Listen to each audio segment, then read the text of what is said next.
বাড়িতে গিয়ে বললেন, ও ফাতেমা, তোমার বাবাকে তো মেরে ফেলছে, দেখলাম তোমার বাবার মাথার উপরে উটের নাড়ি বুড়ি দিয়া রাখছে। ফাতেমা রাদিয়াল্লাহু তাআলা আনহা বাবা বাবা বলে চিৎকার দিয়ে তিনি দৌড়ে দিয়ে গেলেন, দেখলেন রাসূল মাটির মধ্যে পড়ে আছে, মাথাটা মাটির মধ্যে সেজদা দিয়ে রয়েছে, আর পুরো শরীরের মধ্যে উটের নাড়ি বুড়ি। নাউযুবিল্লাহ। ফাতেমা রাদিয়াল্লাহু তাআলা আনহা বাবা বাবা বলে, ছোট্ট মানুষ। ফাতেমা বেশি বড় হয় নাই, ছোট্ট মানুষ, বাবা বাবা বলে রাসূলের গায়ের উপর থেকে উটের নারী বুড়িগুলা শরীরের সমস্ত শক্তি দিয়ে ফেলে দিলেন। আর মক্কার কাফেরগুলা তারা বসে বসে অট্ট হাসি দেয়, তারা জোরে জোরে হাসি দেয়। ফাতেমা বললেন, ও কাফেরেরা, আমার বাবা কি এমন অপরাধ করলো? কেন আমার বাবার উপরে এত অত্যাচার করো? কেন এত নির্যাতন করো? আমার বাবা কি এমন অপরাধ করলো? এই কথা বলে বলে চলে গেলেন। এইভাবে একদিনের পর একদিন শুধু নির্যাতন শুরু হয়ে গেল, নির্যাতন চলতেই লাগলো। এবার রাসূল কি করবেন কিছুই বুঝতে পারেন না, কি করবেন। এবার রাসূল যখন গভীর চিন্তা করলেন, দিনের কাজ কি চালাবো নাকি বন্ধ করে দিব? আর তো পারি না, মক্কার কাফেরদের সাথে আর তো পেরে উঠছি না। একদিকে রাসূল হলেন অল্প কয়েকজন সহচর নিয়ে আছেন, আর অন্যদিকে পুরো মক্কার মানুষ। একদিকে প্রভাবশালী মক্কার কাফেরেরা, টাকা পয়সার অভাব নাই, অর্থের অভাব নাই, বড় বড় ব্যবসায়ী, তাদের সাথে সহজে পেরে ওঠা সম্ভব নয়। আমরা সামান্য গরিব কয়েকজন মানুষ কি শামীম ওসমানের সাথে পারবো? আইবির সাথে পারবো? ঠিক তৎকালীন এমন অবস্থা হয়ে গেছে, ওই বড় বড় মক্কার কাফেরগুলা সবাই একদিকে, আর রাসূল এবং রাসূলের সাথে সামান্য দুর্বল কয়েকজন ইমানদার একদিকে। তারা আর পেরে উঠতে পারছেন না, কি করবেন। এমন গভীর চিন্তা যখন রাসূল শুরু করলেন, আল্লাহ রাব্বুল আলামিন এবার বললেন, ইয়া আইয়ুহার রাসূল বাল্লিগ মা উনজিলা ইলাইকা মির রাব্বিক ওয়া ইল্লাম তাফআল ফামা বাল্লাগতা রিসালাতা ওয়াল্লাহু ইয়াসিমুকা মিনান নাস। জোরে বলেন আল্লাহু আকবার। এমন সময় আল্লাহ রাব্বুল আলামিন রাসূলকে বললেন, ইয়া আইয়ুহার রাসূল, ও আমার রাসূল, বাল্লিগ মা উনজিলা ইলাইকা মির রাব্বিক, আপনার উপরে আমি আল্লাহ যে আয়াত নাজিল করেছি, যে কোরআন দিয়েছি, যত বাধা আসুক না কেন, যত নির্যাতন আসুক না কেন, এক সেকেন্ডের জন্য বসে থাকার সুযোগ নাই। আমি আল্লাহর পক্ষ থেকে যে কিতাব দিয়েছি, যে আয়াত নাজিল করেছি, ওই আয়াতের কাজ আপনি চালিয়ে যান। আল্লাহু আকবার। ইন্নাল হামদালিল্লাহি নাহমাদুহু ওয়া নাস্তাঈনুহু ওয়া নাস্তাগফিরুহু ওয়া নু'মিনু বিহি ওয়া নাতাওয়াক্কালু আলাইহি ওয়া নাউযু বিল্লাহি মিন শুরুরি আনফুসিনা ওয়া মিন সাইয়্যাতি আ'মালিনা মান ইয়াহদিহিল্লাহু ফালা মুদিল্লা লাহু ওয়া মান ইউদ্লিল ফালা হাদিয়া লাহু أي فلن تجد له وليا مرشدا ونشهد أن لا إله إلا الله وحده لا شريك له والذي لا ضد له ولا ند له لا مثل له ولا مثيل له لا وزير له ولا كفيل له لا شبه له ولا شبيه له لا ولد له ولا والد له وهو الواحد الفرد الصمد لم يلد ولم يولد ولم يكن له كفوا أحد ونشهد أن سيدنا ونبينا وحبيبنا وبشيرنا ونذيرنا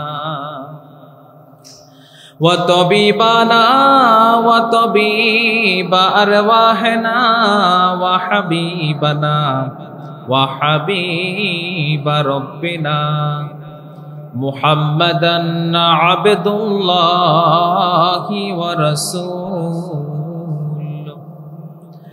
أرسله بالحق بشيرا ونذيرا وداعيا إلى الله بإذنه وسراجا منيرا أما بعد فقد قال الله تعالى في كلامه المجيد وفي فرقانه الحميد أعوذ بالله من الشيطان الرجيم بسم الله الرحمن الرحيم والذي أرسل رسوله بالهدى ودين الحق ليظهره على الدين كله ولو كره المشركون إن الله وملائكته يصلون على النبي يا أيها الذين آمنوا صلوا عليه وسلموا تسليما اللهم صل على سيدنا مولانا محمد وعلى آل سيدنا مولانا محمد আমার যখন ফুরাবে দিন আসবে গহীন রাত্রি আমার যখন ফুরাবে দিন আসবে গহীন রাত্রি থেকো আল্লাহ জীবনে থেকো আল্লাহ জীবনে হয়ে চির সাথী আসবে গহীন রাত্রি আল্লাহুম্মা সাল্লি আলা সাইয়্যিদিনা মাওলানা মুহাম্মদ ওয়া আলা আলি সাইয়্যিদিনা মৌলানা মুহাম্মদ খেয়ে না খেয়ে দিন প্রচারের কাজে নিজেকে দিয়েছ বিলিয়ে তায়েফের কাফেরেরা চিনল না এ আলো দুষ্ট ছেলেদের পিছু দিল লেলিয়ে খেয়ে না খেয়ে দিন প্রচারের কাজে নিজেকে দিয়েছ বিলিয়ে তায়েফের কাফেরেরা চিনল না এ আলো দুষ্ট ছেলেদের পিছু দিল লেলিয়ে পাথরের আঘাতে ক্ষত বিক্ষত করে সারা শরীর থেকে রক্ত ঝরে হে রাসূল তোমাকে ভুলি আমি কেমন করে। আল্লাহুম্মা সাল্লি আলা সাইয়্যিদিনা মাওলানা মুহাম্মাদ ওয়া আলা আলি সাইয়্যিদিনা মাওলানা মুহাম্মাদ। লা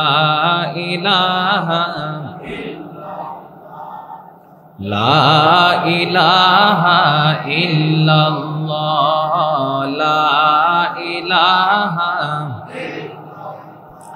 আল্লাহ নামের জিকির করবে যারা, আল্লাহর প্রিয় হবে তারা। আল্লাহ নামের জিকির করবে যারা, আল্লাহর প্রিয় হবে তারা। আল্লাহর প্রিয় হবে যারা, জান্নাতে প্রবেশ করবে তারা। লা ইলাহা লা ইলাহা লা ইলাহা ইল্লাল্লাহু মুহাম্মাদুর রাসূলুল্লাহ সাল্লাল্লাহু আলাইহি ওয়াসাল্লাম। আলহামদুলিল্লাহ, শাসনের বাক না, কুল চরিত্র। গতবার এসেছি তো, নামটা মনে আছে, একটু কঠিন। কুল চরিত্র, কুল মানে কি? ঠান্ডা না? চরিত্র মানে তো চরিত্র নাকি? মানে সবাই ঠান্ডা চরিত্রের মানুষ। আপনাদের মেজাজ কি গরম টরম হয় না? আপনারা ঠান্ডা মানুষ। যাক, এই কারণে আজকে আবহাওয়া ঠান্ডা। মাশাআল্লাহ বলো। কিন্তু আপনার সাথে মিলে গেছে, যদিও এটার অন্য নাম, আমরা এটাকে বাড়ালাম আর কি, হয়তো এটা অন্য অর্থ হতে পারে। তো কুল চরিত্রের মানুষ, 2 দিন ব্যাপী তাফসীরুল কোরআন মাহফিলের আজকের প্রথম দিন। এই দুর্যোগ মুহূর্তেও আলহামদুলিল্লাহ আপনারা অসংখ্য মানুষ কোরআনের তাফসীর শুনতে এসেছেন, কোরআনের দাওয়াতে এসেছেন। রব্বুল আলামিন আমাদেরকে হায়াতে তাইয়্যিবা দান করুক, সবাই বলি আমিন। শুরুতে আল্লাহ রব্বুল আলামিনের প্রতি হাজার কোটি শুকরিয়া, যে মহান মুনিব, মেহেরবান, দয়াবান, আমাদেরকে আজকের এই তাফসীরুল কোরআন মাহফিলে আসার বসার মতো সুযোগ করে দিয়েছেন, সুস্থ রেখেছেন। সে মহান মনিবের প্রতি মন প্রাণ উজাড় করে অন্তরের সকল স্নেহ ভালোবাসা দিয়ে তার শিখানো বাক্যে জোরে জোরে একবার কালিমাত শুকর আদায় করে বলি আলহামদুলিল্লাহ। দুরুদ ও সালাম বিশ্বনবী সাইয়্যিদুল মুরসালিন, ইমামুনা কুদওয়াতুনা হাবিবুনা তবিবু কুলুবিনা জনাব মুহাম্মাদুর রাসূলুল্লাহ সাল্লাল্লাহু আলাইহি ওয়াসাল্লাম। সকল শুহাদায়ে জামের আলা ইল্লিন আল্লাহ তাআলার কাছে কামনা করি, বলি আমিন। সকল প্রশংসা কার? আল্লাহ ছাড়া কারো প্রশংসা করা যাবে? আমরা সব জায়গায় প্রশংসা করব একজনের, তিনি কে? আল্লাহ। খাওয়ার সময় প্রশংসা কার? নামাজ পড়ার সময় প্রশংসা কার? যাতায়াতের সময় প্রশংসা কার? কাজ করার সময় প্রশংসা কার? চাকরির সময়, বউ পিটানোর সময়? বউ পিটান? আপনারা কুল চরিত্রের মানুষ, ঠান্ডা মানুষ, বউ পিটাবেন কে? বউ পিটানে ভালো না খারাপ? বউ পিটাবেন না। যারা বিয়ে করে নাই তারাও না, আগে বিয়ে করতে হবে, তারপরে বউয়ের জ্বালা সহ্য করে থাকতে পারেন কিনা দেখা যায়। বউরা কি জ্বালায়? মুরব্বীরা কথা কানা যায়, বউ কি জ্বালায়? জ্বালায় না, আমাদের কারণে জ্বালায়, ঠিক কিনা? জ্বালানোর কাম করবেন কে? বউ জ্বালাইব কে আপনারা? আপনি যদি ভালো হন, বউ আপনাকে কেন জ্বালাবে? আমরা উল্টা পাল্টা হলে বউ আমাদেরকে জ্বালাবে, ঠিক কিনা? বউয়ের সাথে সুন্দর ব্যবহার করতে হবে। আল্লাহ আমাদেরকে সঠিক সমাজ দান করুক, বলি আমিন। আসুন আজকে রাসূলের জীবনী নিয়ে কথা বলব। বহু নেতার জীবনী আমরা জানি, নেতাদের জীবনী পড়ি, নেতাদের সম্পর্কে খোঁজ খবর রাখি, নেতা সম্পর্কে আমাদের ধারণা খুব ভালোই আছে, আছে না? পীর সাহেব সম্পর্কে আমাদের ধারণা খুব ভালোই আছে, কিন্তু আমাদের যে নবী, আমাদের যে রাসূল, আমাদের পথ প্রদর্শক, যাকে আমরা অনুসরণ করব, অনুকরণ করব, সেই নেতা, সেই মহামানব মুহাম্মাদুর রাসূলুল্লাহ সাল্লাল্লাহু আলাইহি সাল্লাম, ওই নেতা সম্পর্কে কতটুকু জানেন? ওই নেতা সম্পর্কে জানার দরকার আছে না নাই? রাসূল মেসওয়াক করেছেন না? এটা রাসূলের কি সুন্নাহ। মেসওয়াক করা কি? রাসূল কি শুধু মেসওয়াক করেছেন? আর কি করেছেন বলেন তো? কাফেরের বিরুদ্ধে যুদ্ধ করেছেন কিনা? কথা বলেন। যুদ্ধ করেছেন কি দিয়ে? তলোয়ার দিয়ে নাকি মেসওয়াক দিয়ে? তলোয়ার দিয়ে। কি দিয়ে? আজও যদি যুদ্ধ করতে হয়, বাতিলের বিরুদ্ধে যদি দাঁড়াতে হয়, আজও আমাদের হাতে তলোয়ার দরকার আছে না নাই? কিন্তু আমরা আজকে রাসূলের কিছু সুন্নাতকে ভালোবাসি আর কিছু সুন্নাতকে ভুলে গিয়েছি। সব সুন্নত মানতে হবে।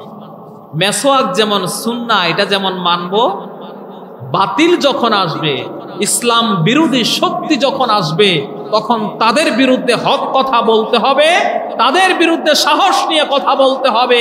যদি অস্ত্রের প্রয়োজন হয়, অস্ত্র হাতে তুলে নিতে হবে। কথা বলেন ঠিক কিনা? মানবেন তো? একটা গান বলবো, বলবো না? তুমি মেসওয়াক করা ফজিলত তো জানো, খাবার শেষে মিষ্টি মুখের হাদিসটাও মানো। তুমি মেসওয়াক করা ফজিলত তো জানো, খাবার শেষে মিষ্টি মুখের হাদিসটাও মানো। শুধু হক কথাটা উচ্চ স্বরে বলতে পারো না, অন্যায় দেখে বারুদে হয়ে জ্বলতে পারো না, ঠিক না? শুধু হক কথাটা উচ্চ স্বরে বলতে পারো না, অন্যায় দেখে বারুদে হয়ে জ্বলতে পারো না। কেমন মুসলমান তুমি একটু বলো না, কেমন তোমার ঈমান একটু বলো না। কেমন মুসলমান তুমি একটু বলো না, কেমন তোমার ঈমান একটু বলো না।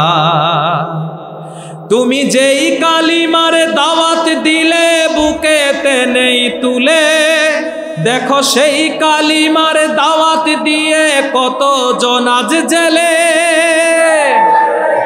তুমি যেই কোরআনের ওয়াজ করলে হাদিয়া তোফা মিলে, দেখো সেই কোরআনের ব্যাখ্যা লিখে কেউ ফাঁসিতে জ্বলে।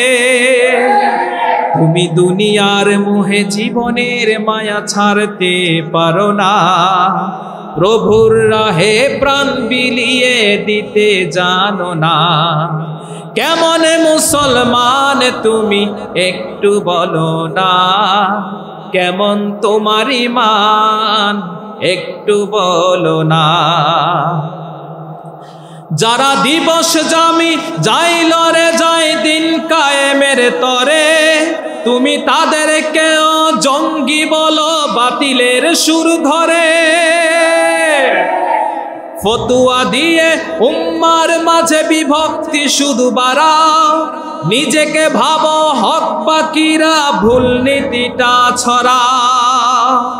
তুমি ভাঙনের খেলা খেলতে জানো, করতে জানো না, প্রভুর রাহে প্রাণ বিলিয়ে দিতে জানো না।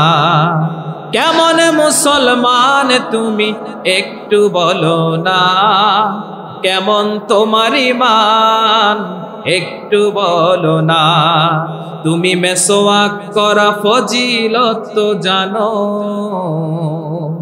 খাবার শেষে মিষ্টি মুখের হাদিসটাও মানো, শুধু হক কথাটা উচ্চ স্বরে বলতে পারো না, অন্যায় দেখে বারুদে হয়ে জ্বলতে পারো না, শুধু হক কথাটা উচ্চ স্বরে বলতে পারো না, অন্যায় দেখে বারুদে হয়ে জ্বলতে পারো না, কেমন মুসলমান তুমি একটু বলো না, কেমন তোমার ঈমান একটু বলো না, কেমন মুসলমান তুমি একটু বলো না, কেমন তোমার ঈমান একটু বলো না। ঠিক কিনা? সকল সুন্নাহগুলো মানতে পারবেন তো? লিল্লাহে তাকবীর, লিল্লাহে তাকবীর। মাশাআল্লাহ, আপনাদের জোর আছে বাবা। কুল চরিত্র না, এটা হলো হট চরিত্র, বুঝা যায় গরম আছে।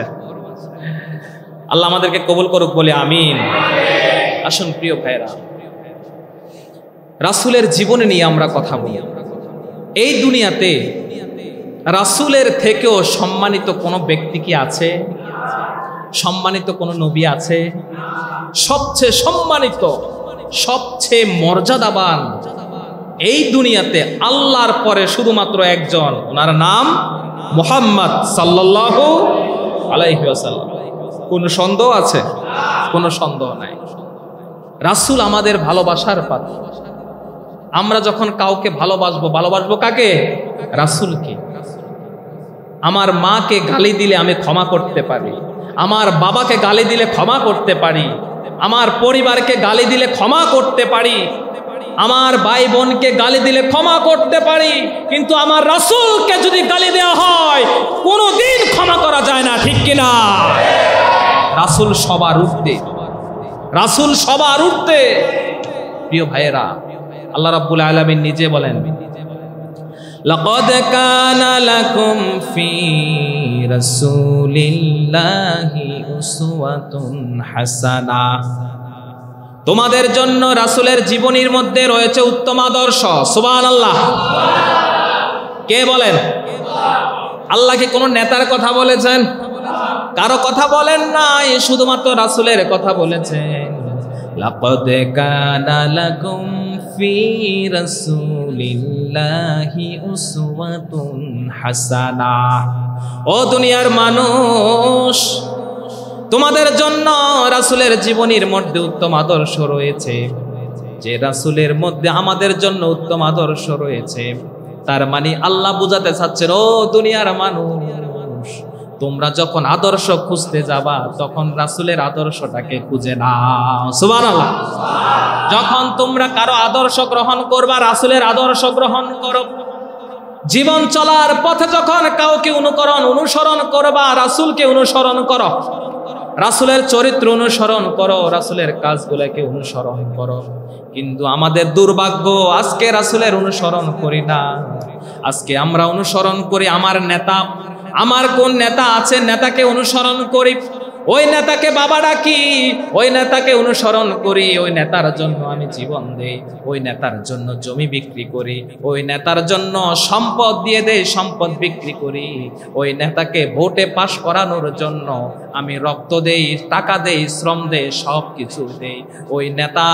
অথচ ওই নেতা নামাজ পড়ে না, অথচ ওই নেতা অসৎ পথে চলে, মিথ্যা কথা বলে, ঠকবাজি করে, দুর্নীতি করে, হাজার কোটি টাকা দুর্নীতি করে। ওই নেতা বিদেশে বাড়ি করে, কানাডার মধ্যে বাড়ি করে, আমেরিকায় বাড়ি করে, ওই নেতার জন্য পাগল হয়ে যায়। আর রাসূলের জন্য আমাদের মন কাঁদে না, রাসূলের জন্য প্রাণ কাঁদে না, এমনও মানুষ আছে না নাই? অনুসরণ করতে হবে কাকে? যারে তাত করিলে জীবন হয় গো আলোক ধন্য, আমি যেন হই গো খোদা তার আদর্শের সৈন্য। যারে তাত করিলে জীবন হয় গো আলোকে ধন্য, আমি যেন হই গো খোদা তার আদর্শের সৈন্য। ঠিক কিনা? রাসূলকে অনুসরণ করতে হবে, রাসূলকে জীবনে মানতে হবে। শুধু মসজিদে নয়, শুধু মেসওয়াক করা নয়, খাওয়ার পরে মিষ্টি খাওয়া নয়। রাসূলকে যদি আমরা মানতে হয় জীবনের শুরু থেকে শেষ পর্যন্ত, পাকঘর থেকে সংসদ ভবন পর্যন্ত একজনকে মানতে হবে। তিনি কে? রাসূল। তিনি কে? রাসূলের পুরো জীবনটাকে মানতে হবে। কিছু মানলাম, কিছু ছেড়ে দিলাম, পরিপূর্ণ মুমিন হওয়া যাবে? হওয়া যাবে না। কারণ ইসলামের মধ্যে কিছু মানবেন, কিছু বের হয়ে যাবেন, কিছু ছেড়ে দিবেন, এই অথরিটি নাই, এই সুযোগ নাই। কারণ পুরো দিনটাকে, পুরো ইসলামটাকে মানতে হবে। মানবেন তো ইনশাআল্লাহ? প্রিয় ভাইয়েরা, এ আমার রাসূলের সবচেয়ে সম্মান বেশি। এই সম্মান দিয়েছেন কে? আল্লাহ নিজেই বলেন, ওয়া রাফা'না লাকা যিকরাক। সুবহানাল্লাহ বলেন। ও নবী, আমি আপনার সম্মানকে উচ্চ মর্যাদা করেছি। ও নবী, ওয়া রাফা'না লাকা যিকরাক। ও নবী, আমি আপনার সম্মানকে সবচেয়ে বেশি মর্যাদা দিয়েছি, উচ্চ খ্যাতি করেছি। এই দুনিয়াতে সবচেয়ে সম্মানিত হলেন রাসূল। কাফেররা ব্যর্থ হওয়ার কারণে তাদের উপরে নির্যাতন শুরু করে দিল। কারণ যার কেউ নাই তার আছে কে? ওই আবিসিনিয়ার মধ্যে ওই সাহাবীদের কেউ ছিল না, এই জমিনের মধ্যে সহযোগিতা করার মতো কেউ ছিল না, কিন্তু একজন সহযোগিতা করেছেন। তিনি কে? যারা আল্লাহকে ভালোবাসে তাদের জন্য আল্লাহ যথেষ্ট হয়ে যায়। ঠিক কিনা? এবার তারা পাগলের মতো হয়ে গেল। তারা এবার নির্যাতন শুরু করলো। তারা এবার 40 জন যে সাহাবী ছিল, রাসূল সহ ছিল, তাদের উপরে নির্যাতনের স্টিম রুলার চালালো। কারণ তারা ব্যর্থ হয়ে গেছে, অসম্মানী হওয়ার কারণে মেজাজ খারাপ হয়ে গেছে। তাই তারা তাদের উপরে নির্যাতনের মাত্রা বেশি গুণে বাড়িয়ে দিল। দেখবেন কিছু মানুষ আছে বাহিরে না পেরে বাড়িতে এসে বউরে পিটান দেয়। আসে না? নাই? বাহিরে মায়ের খাইয়া আসে, বাহিরে মানুষের সাথে পারে না, এখন মেজাজ খারাপ হয়ে যায়, আসে বাড়িতে সুতা নাতা দইরা বউরে দেয় পিডান। আছে না? নাই? এই গ্রামে আসেনি? নাই? কুল চরিত্র না, ঠান্ডা মানুষ না, ঠান্ডা চরিত্রের মানুষ। আপনারা বউরে মাইরেন না দেখে। ঠিক তারাও তেমন আবিসিনিয়াতে হেরে এসেছে, মক্কাতে এসে বাকি সাহাবীদের উপরে নির্যাতন শুরু হয়ে গেল। নির্যাতন করা লাগলো, এইভাবে নির্যাতন চলতে লাগলো। নির্যাতন করতে করতে 2 বছর কেটে গেছে। কয় বছর? তাহলে প্রথমে গেল কয় বছর? 3। এরপরে 2, 3, 2। প্রথম 3 বছর ছিল গোপনে দাওয়াত, কোনো নির্যাতন হয় নাই। কটূক্তি করেছে, তাদেরকে বিভিন্ন মশকরা করেছে, ঠাট্টা করেছে, কিন্তু কোনো নির্যাতন করে নাই। পরবর্তী 2 বছর প্রকাশ্যে রাসূল দাওয়াতি কাজ করেছে, তাদের উপরে নির্যাতন করেছে। এরপরে কয় বছর? 5। এরপরে কয় বছর? 5। ওই 5 বছর রাসূলের যখন 46 বছর শুরু হয়ে গেল, নবুয়তের জীবনের যখন রাসূল 6 বছরে, নবুয়তের 6 বছরে যখন রাসূল পাও দিলেন, এবার নির্যাতন আরো বেশি বাড়ানো শুরু হয়ে গেল। নির্যাতন করতে করতে রাসূল যেখানে যায় সেখানে নির্যাতন করে, বাজারে যায় নির্যাতন করে, হাটে যায় কটূক্তি করে। রাসূলকে বিভিন্নভাবে তারা নির্যাতন করতে চেষ্টা করে, কিন্তু রাসূলকে যতই নির্যাতন করতে চায়, রাসূলের চাচা আবু তালিব সব সময় রাসূলকে আগলে রেখেছেন। সুবহানাল্লাহ। আবু তালিবের কারণে রাসূলকে খুব বেশি নির্যাতন করতে পারতো না। ওই সাহাবীগুলাকে নির্যাতন করত, ওই সাহাবীগুলাকে বেশি বেশি তারা নির্যাতন করত। এইভাবে 2টা বছর কেটে গেল। যখন এবার 47 বছরে আসলো, এবার মক্কার কাফেরগুলা সিদ্ধান্ত নিল আর তাদেরকে ছাড় দেয়া যায় না, এবার তাদেরকে জেলখানার মধ্যে ঢুকাতে হবে। এবার রাসূল সহ, আবু তালিব সহ যতজন ইমানদার আছে সবাইকে শিয়াবে আবি তালেব নামক জায়গায় জেলখানার মধ্যে ঢুকিয়ে দিল। নাউযুবিল্লাহ। সবাইকে কোথায় ঢুকালো? জেলখানায়। 5 বছরের মধ্যে শেষ 3 বছরে সবাইকে জেলখানায় ঢুকালো।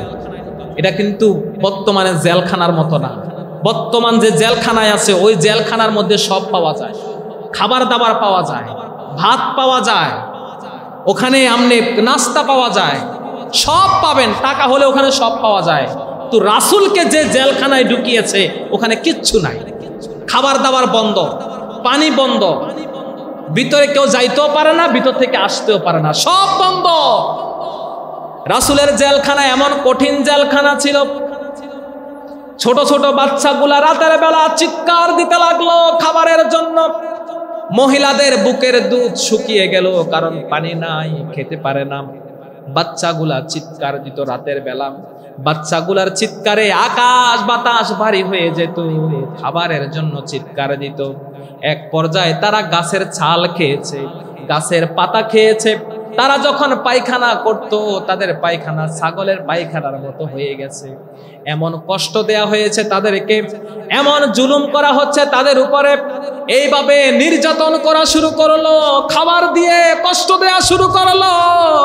যখন জেলখানার 3 বছর শেষ হয়ে গেল, রাসূল এবার চাচাকে বললেন, ও চাচা, আবু তালেবকে বললেন, ও আবু তালেব কিন্তু ঈমান আনে নাই।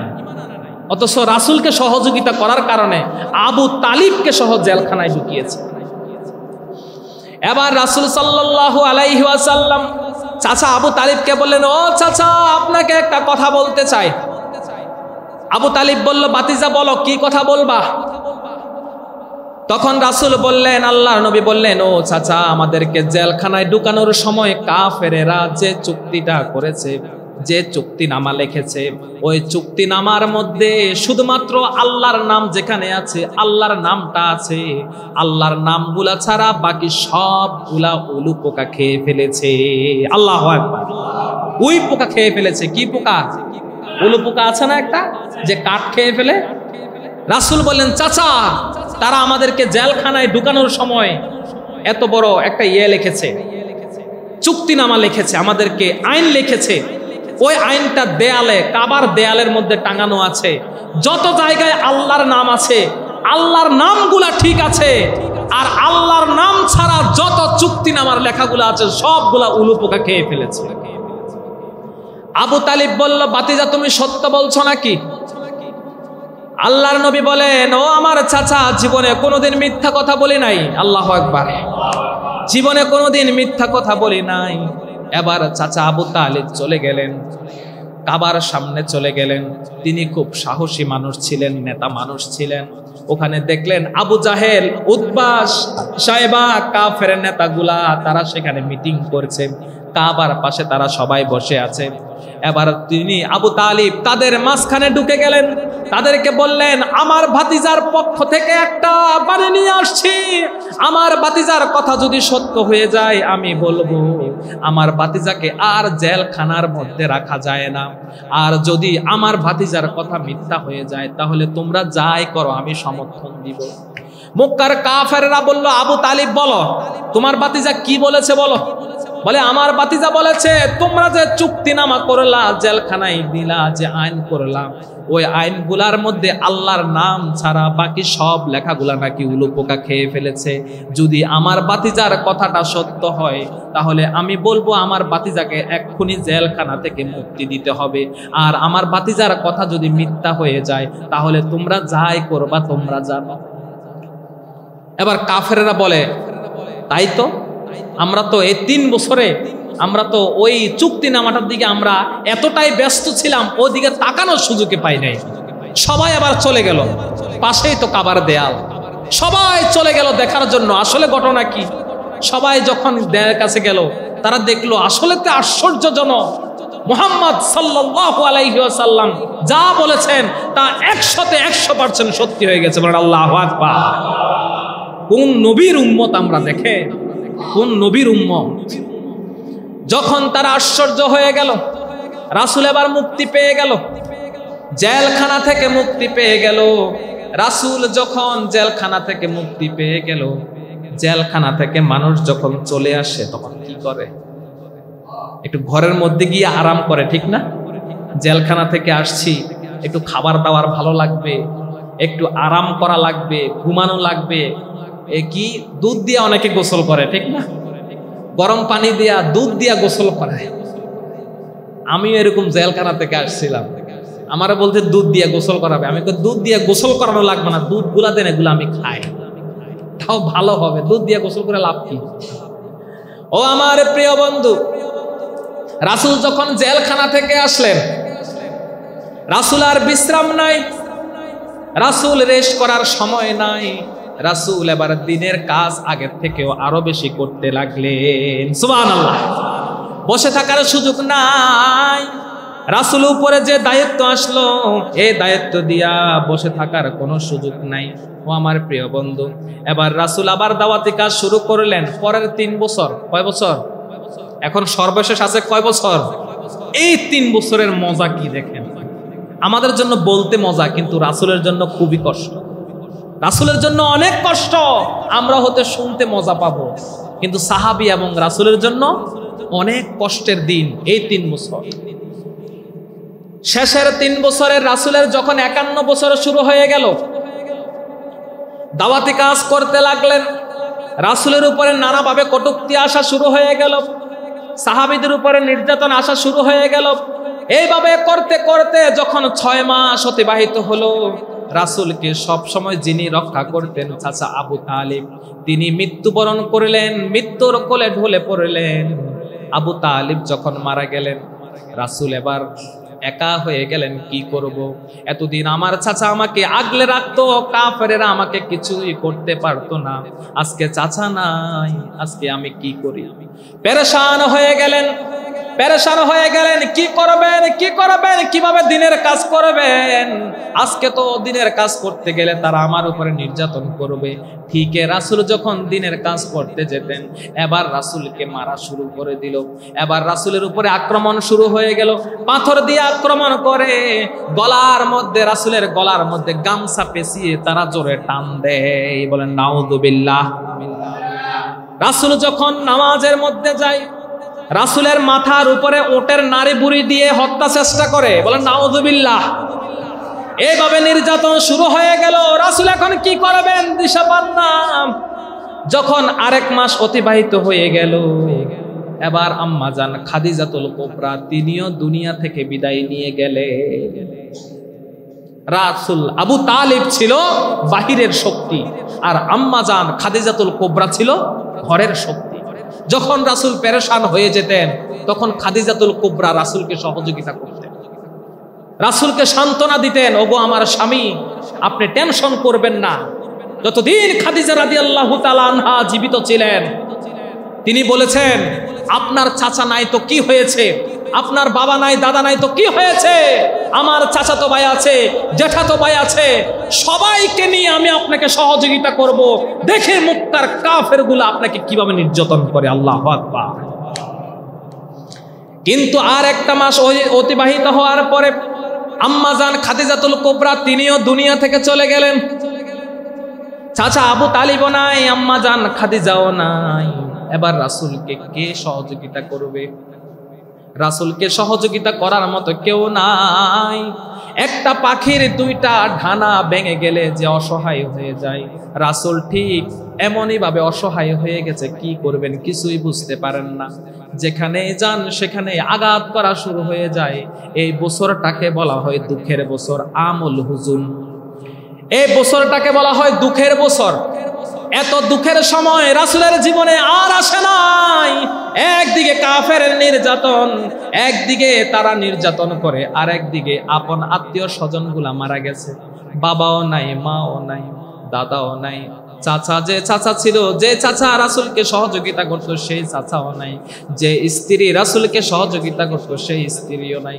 নিজের কাছে চিন্তা করেন, এমন যদি হয় কি অবস্থা হয় একজন মানুষের। এতটা অসহায়, কেউ নাই রাসূলকে সহযোগিতা করতে, সবাই শুধু আক্রমণ করে। এতদিন সবাই রাসূলকে কটূক্তি করত, কিন্তু গায়ে হাত দিত না। কিন্তু চাচা আবু তালিব মরার পরে সবাই সুযোগ পেয়ে গেছে, এবার তাকে গায়ে হাত দেয়া শুরু হয়ে গেল। যে মানুষের রাসূলের চেহারা মুবারকের মধ্যে মশা মাছি কোনোদিন বসতো না, কারণ মশা মাছি রাসূলের চেহারার মধ্যে বসা ছিল হারাম। হারাম করেছেন কে? এই রাসূলের চেহারা মুবারকের মধ্যে কোনোদিন মশা মাছি বসে নাই। আল্লাহু আকবার। সেই চেহারার মধ্যে, এই পবিত্র চমৎকার চেহারার মধ্যে মক্কার কাফেরগুলা কাদা মাটি উঠিয়ে চেহারার মধ্যে মারতো। নাউযুবিল্লাহ। চেহারার মধ্যে কাদা মাটি মারতো। রাসূল একদিন কাবার চত্বরে পাশে নামাজ পড়তে লাগলেন। এমন সময় একটা কাফের উটের নাড়ি বুড়ি রাসূলের মাথার উপরে দিয়ে রাখলেন। রাসূল উঠতে পারছেন না। রাসূলের মনে হয় নিঃশ্বাস বন্ধ হয়ে যাচ্ছে। পাশে দিয়ে একজন মানুষ যাচ্ছে, তিনি ফাতেমা রাদিয়াল্লাহু তাআলা আনহা।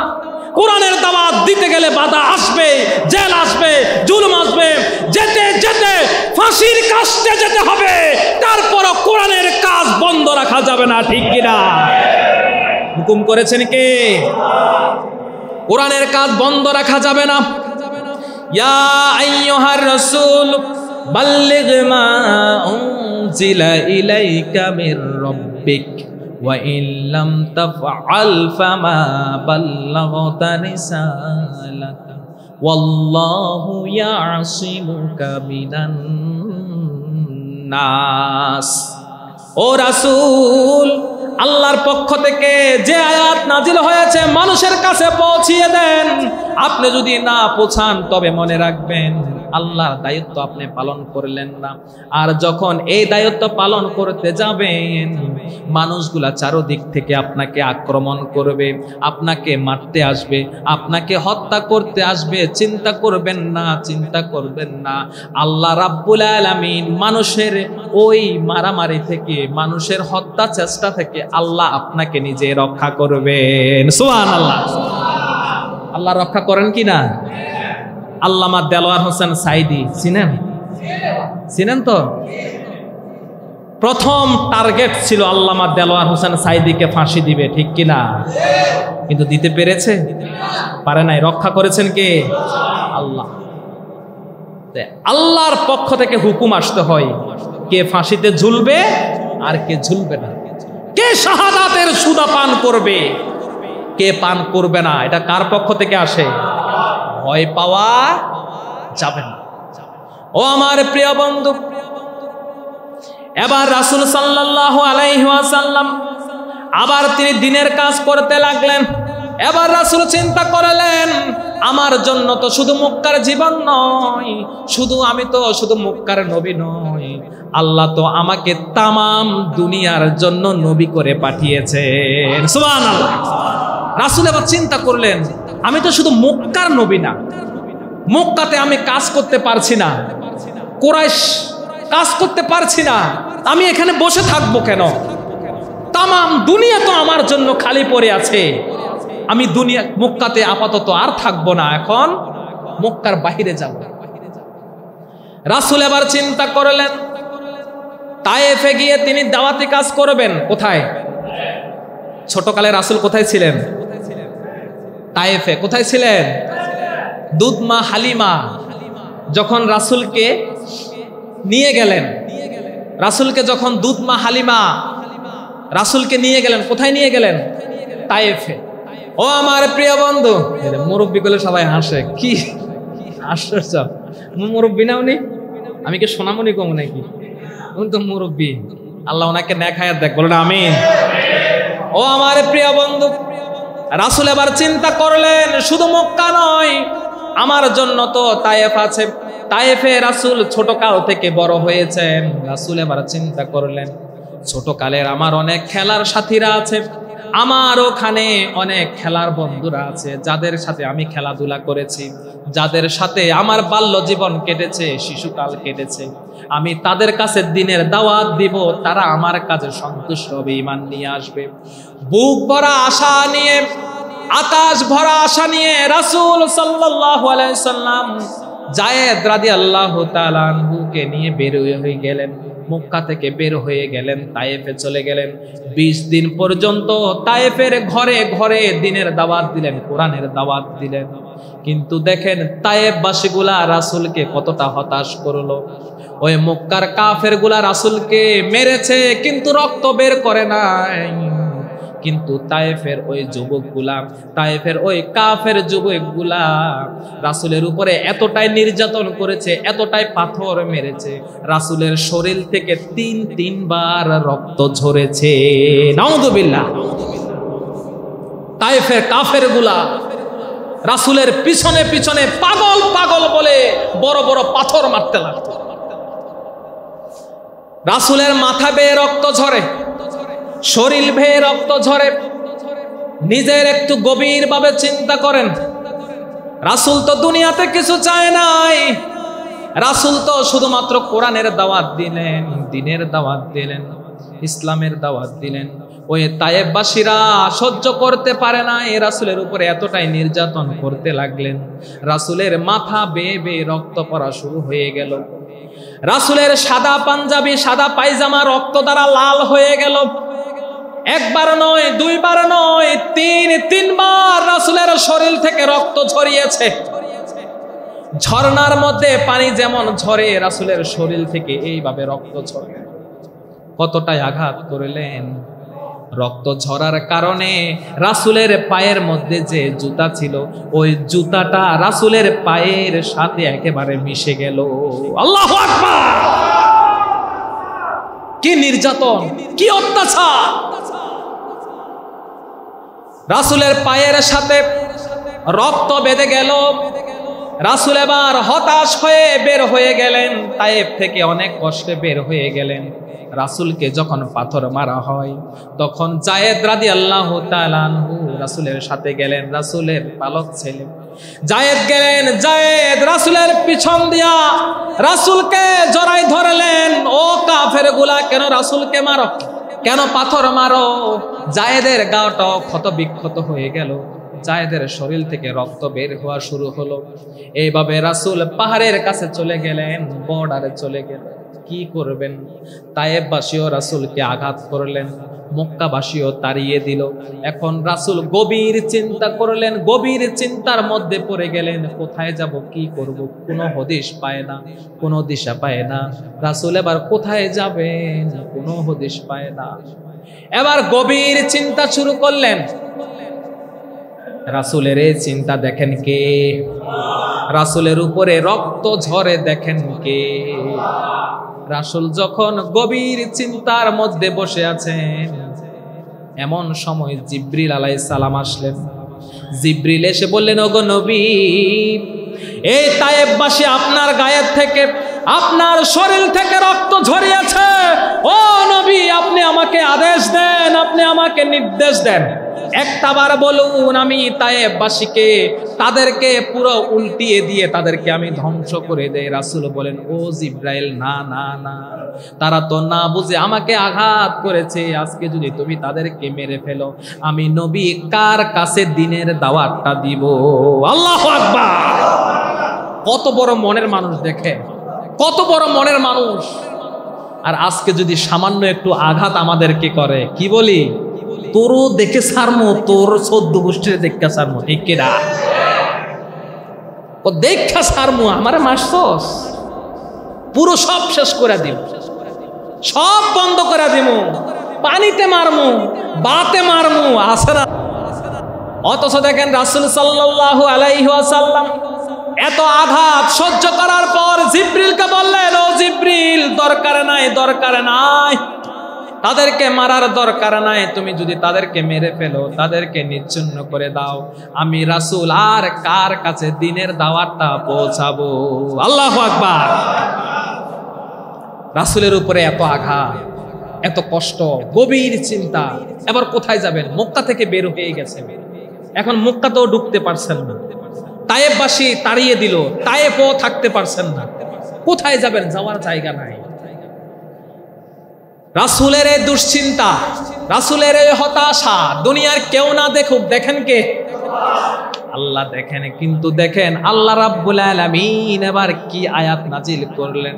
আল্লাহ রাব্বুল আলামিন বলেন, ওয়া ইন কানা কাবুরা আলাইকা ইরাদুহুম ফা ইন ইসতাতা'তা আন তাবতাগিয়া নাফাকান ফিল আরদি আও সুল্লামান ফিস সামাই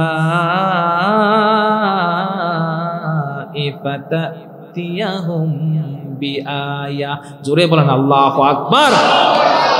এবার আল্লাহ রাব্বুল আলামিন রাসূলকে বলেন, ও রাসূল, আপনি যদি এতটাই হতাশ হয়ে যান, যদি আর কাজ করবেন কোথায় আপনি না জানেন, ও রাসূল দেখেন জমিনের মধ্যে কোনো গর্ত আছে নাকি। যদি জমিনের মধ্যে কোনো সুড়ঙ্গ থাকে, গর্ত থাকে, গর্তের মধ্যে ঢুকে যান। আর যদি আকাশের মধ্যে কোনো সিঁড়ি লাগাতে পারেন, ওই সিঁড়ি লাগিয়ে আকাশের মধ্যে উঠে যান। ও রাসূল, জমিনে কোনো গর্ত পেলে গর্তে ঢুকে যান, আকাশের মধ্যে সিঁড়ি থাকলে সিঁড়ি লাগিয়ে চলে যান। যদি আপনি দিনের কাজ করতে এতটাই আপনার কষ্ট হয়ে যায়। কি কথা বলেন আল্লাহ। যত নির্যাতন আসুক, যত বাধা আসুক, যত জালিম জুলুম করুক না কেন, দিনের পথ থেকে এক চুল পরিমাণ সরা হুকুম কার? আর আজকে আমাদের মধ্যে সামান্য একটু হুমকি আসলে, ভয় আসলে, ও সালাম, ঠিক কিনা, ও দরকার নাই। তখন আমরা কি করি? নামাজ তো পড়ছি, বাধা তো নাই, রোজা রাখছি, বাধা নাই, হজ করি, বাধা নাই, ভালো কাজ করি, বাধা নাই, কি দরকার ওই সংগঠন, ইসলামী সংগঠন করে, ইসলামী আন্দোলন করে আমি এত বাধার কি দরকার? আমি তো ভালোই আছি। আছে কি না? কথা বলেন, আছে কি না? জান্নাত এত সোজা? জান্নাত এত সহজ না। রাসূলের কাজ এত সহজ ছিল না। রাসূল যদি সারাদিন মসজিদে বসে বসে আল্লাহ আল্লাহ জিকির করতেন, আবু জাহেল কইতো, বাতিজা মসজিদের মধ্যে এসি লাগলে আমার খবর দিও, ঠিক কিনা? মূসা নবী যদি মসজিদে বসে বসে জিকির করতো, ফেরাউন বলতো, ও মূসা, মসজিদের জন্য কত হাজার ইট লাগবে আমারে কইও, আমি দিয়া দিব। অর্থাৎ মসজিদে বসে থাকো, বাইরে তোমাদের দিন নিয়ে, ইসলাম নিয়ে, কোরআন নিয়ে মসজিদের মধ্যে বসে থাকো, বাহিরে দরকার নাই। বাহিরে আমরা সালামু, রাষ্ট্র আমরা সালামু, সংসদ আমরা সালামু, ব্রিটিশের আইনে সালামু, কুফুরির আইনে সালামু, দুনিয়ার আইনে সালামু। কেন তোমরা বাহিরে আসো কোরআন চালানোর জন্য? তোমাদের কোরআন নিয়ে তোমরা মসজিদে বসে থাকো, তোমাদের কোরআন নিয়ে মাজারে বসে থাকো, তোমাদের কোরআন নিয়ে খানকায় বসে থাকো, সংসদে আসা দরকার নাই। এমন আছে না নাই? এই ইসলাম দিয়ে কখনো শান্তি, এই ইসলাম দিয়ে কখনো দুর্নীতি, ঘুষ বন্ধ, কখনো শান্তি, ন্যায় বিচার। ন্যায় বিচার যদি পেতে চান, শান্তি যদি পেতে চান, কোরআনকে সংসদে নেয়ার দরকার আছে না নাই? আরো জোরে বলেন, আছে না নাই? আমার রাসূল কোরআন দ্বারা দেশ চালিয়েছেন কিনা?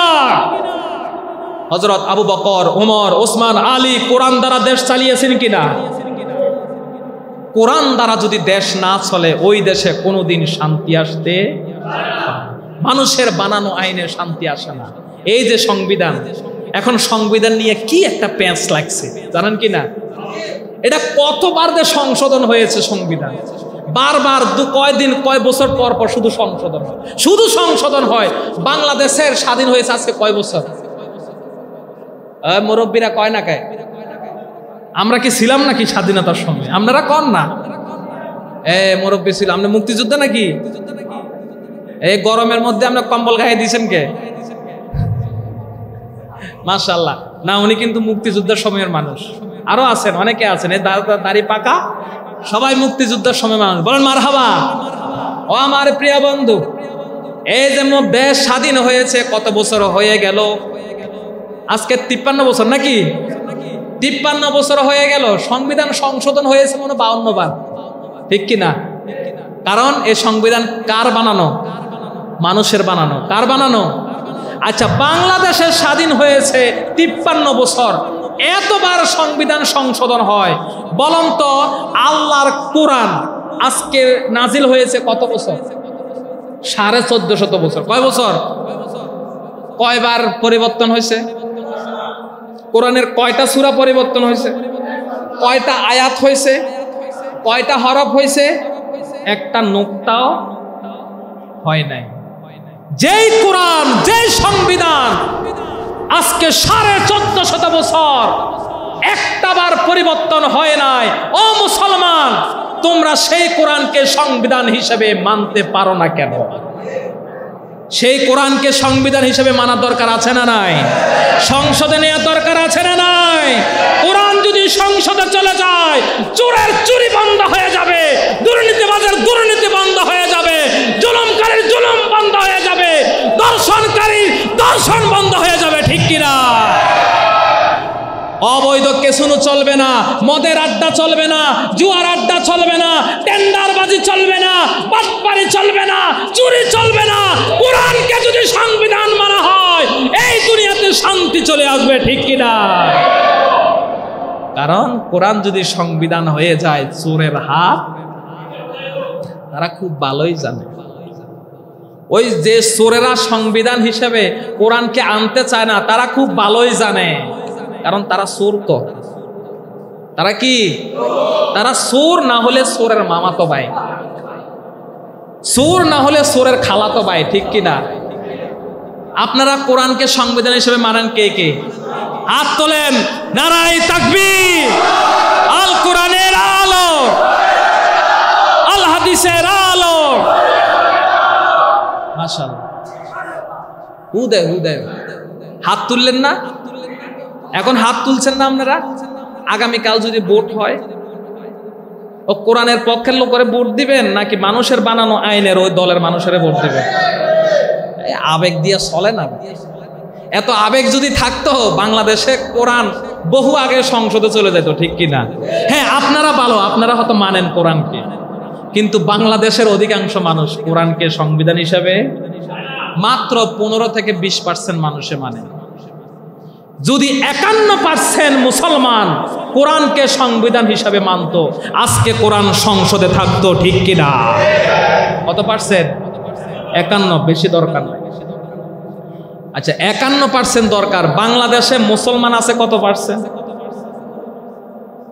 এই 48%, 49, 50, আর 3% মুসলমান হলে কোরআন সংবিধান। কি কথা কয় না যে বাংলাদেশে মুসলমান কয় পার্সেন্ট? আরে ভাই 92, প্রায় 92 থেকে 93% মুসলমান। এত পার্সেন্ট মুসলমান থাকার পরেও মাত্র 51% মুসলমান লাগে কোরআন সংবিধান হতে, সংসদে যেতে। তাহলে এত মুসলমান থাকা সত্ত্বেও কোরআন যখন সংবিধান হয় না, তার মানে বুঝতে হবে এগুলা নামে মুসলমান, কামে নাই। ডাল মে কুছ কালা হে। সুবিধাবাদ জিন্দাবাদ, সুবিধাবাদ জিন্দাবাদে মুমিন হওয়া যায় না। ও আমার প্রিয় বন্ধু, বলেছিলাম রাসূল সাল্লাল্লাহু আলাইহি ওয়াসাল্লামকে যখন নির্যাতন করলো, গভীর চিন্তা করলেন, কি করি, কোথায় যাই, কি করি, এখন কোথায় যাই, মক্কাতে কিভাবে ঢুকবেন। এবার রাসূল গভীর চিন্তায় পড়ে গেলেন, মক্কাতে কিভাবে ঢুকি। কারণ তায়েববাসী যখন আমাকে আঘাত করলো, তায়েববাসী যখন আমার গায়ের থেকে রক্ত ঝরালো, মক্কার কাফেরগুলা এবার তারা সাহস পেয়ে যাবে, এবার তারাও আমার শরীর থেকে রক্ত ঝরাবে। কারণ মক্কার মানুষ শুনে গেছে রাসূলের শরীর থেকে রক্ত ঝরেছে। এবার রাসূল মক্কায় প্রবেশ করবেন, কারো আশ্রয় প্রবেশ করতে হবে। কারণ যদি কারো আশ্রয় প্রবেশ করে, তাহলে যার আশ্রয় প্রবেশ করে তার অনুমতি ছাড়া কেউ মারতে। রাসূল একজনকে বললেন, তুমি আমাকে আশ্রয় দিবা নাকি? সে দিল না। আরেকজন কাফেরকে বললেন, আমাকে আশ্রয় দিবা নাকি মক্কায় ঢোকার জন্য? সেও আশ্রয় দিল না। এবার রাসূল মুতঈম ইবনে আদি নামক একজন কাফের, সেই ছিল ওখানের সর্দার, পাওয়ারফুল মানুষ। মুতঈম ইবনে আদি তাকে বলল, ও মুতঈম, আমাকে তুমি নিরাপত্তা দিবা নাকি মক্কায় প্রবেশ করার জন্য? মুতঈম ইবনে আদি বলল, হ্যাঁ চলো, তুমি আমার আশ্রয়ে থাকবা, তোমাকে কেউ আক্রমণ করতে পারবে না। আল্লাহু আকবার। মুতঈম ইবনে আদির নিরাপত্তায় রাসূল মক্কায় প্রবেশ করলেন। 20 দিন পর্যন্ত ঘরের মধ্যে ছিলেন, রাসূল বের হয় না। মুতিব ইবনে আদি বলে, ও মুহাম্মদ সাল্লাল্লাহু আলাইহি ওয়াসাল্লাম, ঘরে থাকবা কেন? বের হয়ে আসো। ঘরে আর কত বসে থাকবা? বের হয়ে আসো, বের হয়ে আসো। তুমি তোমার কাবা তাওয়াফ করো। তাওয়াফ করার সময় যদি তোমাকে কেউ বাধা দেয়, আমি মুতিব ইবনে আদি, আমার 2টা ছেলে আছে, যুবক, তাগড়া যুবক 2টা ছেলে আছে, তোমাকে যদি কেউ বাধা দেয়, আমার 2 ছেলে নাঙা তলোয়ার দিয়ে দাঁড়িয়ে যাবে। আল্লাহু আকবার। দেখেন কাফের, কিন্তু রাসূলকে বলে বের হয়ে যাও, দেখি তোমাকে কে বাধা দেয়, তুমি আমার নিরাপত্তায় আছো। আল্লাহু আকবার বলবেন না? রাসূল বের হয়ে গেলেন, কাবা তাওয়াফ শুরু করলেন। আর মুতিব ইবনে আদির 2টা যুবক, তাগড়া যুবক, তলোয়ার নিয়ে দাঁড়িয়ে আছেন। আর মুতিব ইবনে আদি দাঁড়িয়ে দাঁড়িয়ে তামাশা দেখছেন, মজা দেখছেন, দেখি কেউ বাধা দেয় কিনা। মক্কার কাফেরগুলা যখন রাসূলকে দেখলেন তিনি তাওয়াফ করেছেন, মুতিব ইবনে আদিকে বললেন, ও মুতিব, তুমি ঈমান আনছো নাকি? বললে, না, ঈমান আনি নাই। তাহলে মুহাম্মদ কি তোমার আশ্রয় আছে নাকি? মুতিব বলল, হ্যাঁ, আমার আশ্রয় আছে। এই কথা বলার সাথে সাথে কাফেরের নেতাগুলা লেজ গুটিয়ে সবগুলা পালিয়ে গেল। আল্লাহু আকবার। এই জন্য বদরের যুদ্ধে 70 জন কাফের নিহত হয়েছে, আর 70 জন কাফের বন্দী হয়েছে। ওই নিহতের মধ্যে মুতিব ইবনে আদি ছিল। রাসূল সেদিন বলছেন, আজকে যদি মুতিব ইবনে আদি বেঁচে থাকতো আর সে যদি আমাকে একটাবার রিকোয়েস্ট করতো, সাথে সাথে আমি ওই 70 জন বন্দীকে ছেড়ে দিতাম। আল্লাহু আকবার। কারণ যখন আমাকে মক্কাতে কেউ সহযোগিতা করে নাই, একজন সহযোগিতা করেছে, মুতিব ইবনে আদি। তার সম্মানে 70 জন কাফের বন্দীকে আমি ছেড়ে দিতাম। ও আমার প্রিয় বন্ধু, রাসূল এবার দিনের কাজ করতে লাগলেন। রাসূলের উপরে আবার বাধা আসতে শুরু করলো, আঘাত আসা শুরু করলো। এবার প্রথম বছরে মদিনার থেকে কিছু ব্যবসায়ী আসলো মক্কাতে। মনোযোগ দিয়ে শুনুন, মদিনা থেকে কিছু ব্যবসায়ী আসলো কোথায়? মক্কাতে। ওই শেষের 3 বছরের প্রথম বছর তারা মক্কাতে ব্যবসা করার জন্য মদিনা থেকে আসলেন। তারা ব্যবসা করার জন্য আসলেন। তারা দেখলেন নবীকে, দেখার পরে ওখানে 6 জন মুসলমান হয়ে